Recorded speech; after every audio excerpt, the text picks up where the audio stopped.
It's very funny. We do every year an award that's voted on by our subscribers for the debut artist of the year, named after Maria Callas, who helped launch the company. And the Callas Award ballot includes certain questions that we ask, and people feel like filling them out, including, what were the highlights of the season, what did you most enjoy, what did you like the least, what operas do you most would you most like to see produced by the Dallas Opera in the future. And it is of great interest to me. I read every document that comes in. This year it was all done online, so it was a little bit easier to deal with it. But and the randomness in which you pick them up is what's so funny, is you'll pick up one that says, why are you doing Madame Butterfly again? And then you'll read two ballots later, I'm so glad you're doing Madame Butterfly, it's my favorite opera. And then you'll read someone who will say, why don't you do more Wagner? And then someone later said, please don't do any Wagner, I don't like it. Someone will say, why don't you do more modern opera? Someone will write in and say, if you do any more modern works, I'm not going to come back.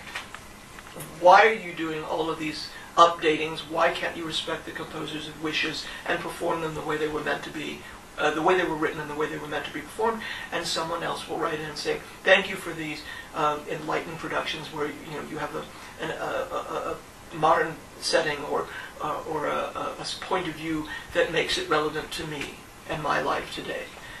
And you can't possibly satisfy everybody, but if you create a balance where you have some traditional opera and maybe something more contemporary, something that has a more modern approach and something that is more traditional, it's a question of finding the balance and also allowing those pieces that are perhaps more readily adapted. There are certain pieces like Rosenkavalier that you cannot move into another time period without making complete nonsense of it. And there are pieces where if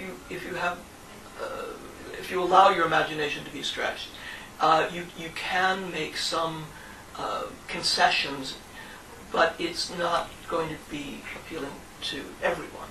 Years ago, not this past season, we did a very, very traditional production of Marriage of Figaro, which in a way was a reaction to a production of Marriage of Figaro we did about 7 months. It was the infamous pink Figaro that was updated from, it was in a modern setting with modern costume. And there were people in our audiences who simply hated it. It was in 2002. And so, in reaction to this virulent reaction, so many people seemed to just be offended that Figaro had been tampered with in some way. We do a program before each opera opens called Opera Insights, where a panel of singers and the creative team, the director, the designer, whoever, we can get who is here to talk to the public about these upcoming productions. And this particular panel, after we had done the Figaro in 2002, I had opened the floor to questions and said, is there anything that people want to ask about the production that was upcoming? And no one did. And I said, well, I'm sure there must be some questions about the Figaro that's closed. And everyone laughed. And there were maybe 250 people there. And I said, okay, how many of you came to see it? And everybody had been. And I said, how many of you hated it? And I would say 60, 75 people raised their hand. And I said, and how many of you liked it? Well, when the rest of the audience raised their hand, the 60 or 75 who hated it were shocked that they just assumed, with all the arrogance of people who know everything, that everyone else hated it as much as they did. And I said to them, I respect the fact that you didn't like it, but I can say one thing without fear of being contradicted. You will never be able to go to see a traditional production of Marriage of Figaro again and see it and hear it the same way.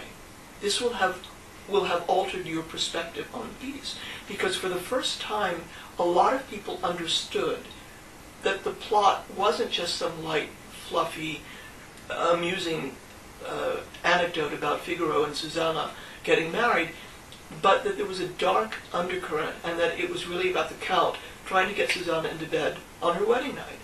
And it offended some people who had never really thought about the piece. They just went, they experienced it, but they didn't really understand it. Suddenly they did, and it upset them, and it made them uncomfortable. So now when they go to see a traditional Figaro like we did this year, which I thought was one of the best things we've done in a very long time, it was enhanced, I think, for a lot of people because they brought to it something that they had never had before, which is an experience with a Figaro that they may not have liked, but that opened their eyes and ears to aspects of the piece that they had never thought about. It's a funny dynamic because on the one end you could say, well, the way to please everybody is if you keep expanding, you can have many operas, and so you can just have infinite variety, not infinite, but a lot of variety.